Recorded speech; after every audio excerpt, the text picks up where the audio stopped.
berjumpa lagi bersama saya Bu Arum.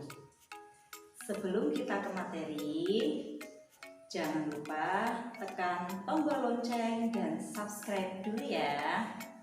Oke, hari ini kita akan belajar tema 6, panas dan perpindahannya, subtema 2, perpindahan kalor di sekitar kita, pembelajaran kelima. Simak baik-baik materi kali ini. Kali ini kita akan belajar tema 6, panas dan perpindahannya, subtema 2, perpindahan kalor di sekitar kita, pembelajaran kelima. Tujuan pembelajaran kita, yang pertama, peserta didik dapat menyimpulkan isi bacaan.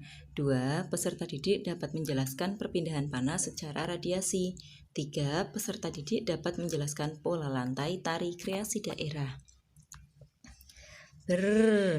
Udara malam itu cukup dingin. Anak-anak dengan mengenakan baju hangat mereka masing-masing duduk bercengkrama di sekitar api unggun sambil mengulurkan tangan mereka ke arah api unggun. Badan mereka pun terasa lebih hangat. Ternyata berada dekat api unggun seperti ini dapat membantu menghangatkan tubuh. Bagaimana bisa panas dari api unggun itu dapat kita rasakan meskipun kita berjarak dari sumber api itu? Pada jarak sejauh ini, kita sudah dapat merasakan panas yang berasal dari api unggun itu.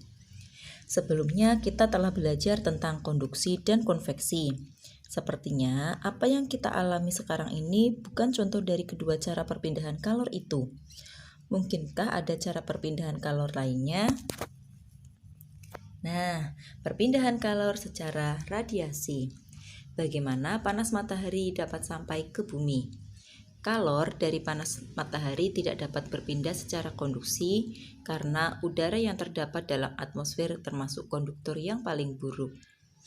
Kalor dari matahari pun tidak dapat menghantar secara konveksi karena antara matahari dan bumi terdapat ruang hampa yang tidak menghantarkan kalor. Jadi, kalor dari matahari merambat ke bumi tanpa melalui zat perantara.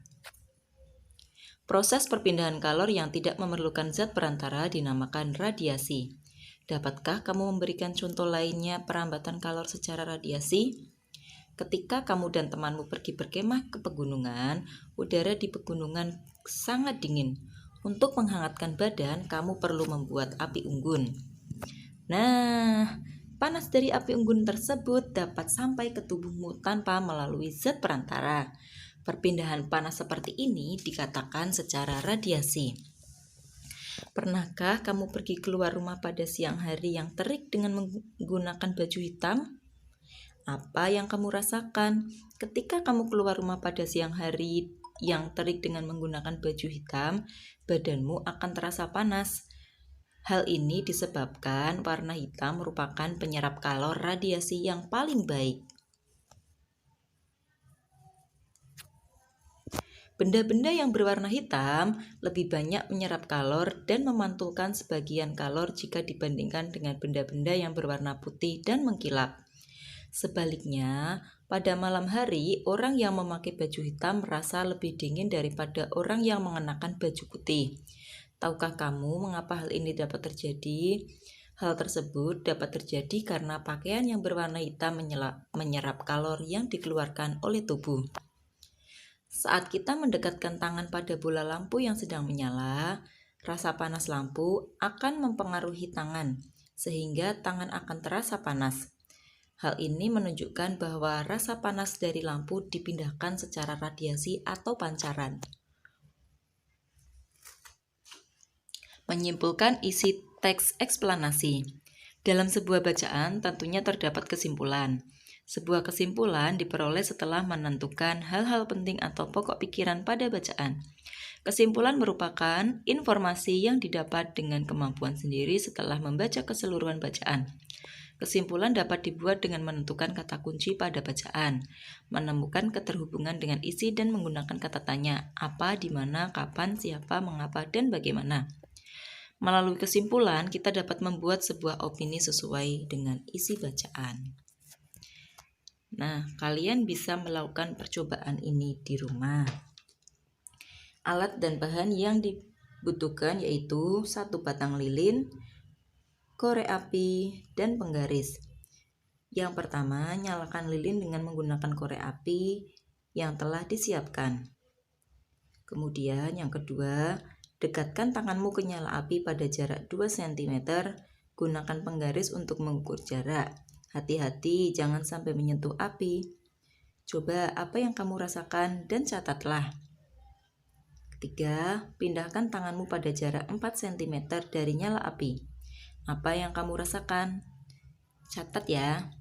Yang keempat, pindahkan tanganmu pada jarak 8 cm dari nyala api. Apa yang kamu rasakan? Selanjutnya, pola lantai tari kreasi daerah.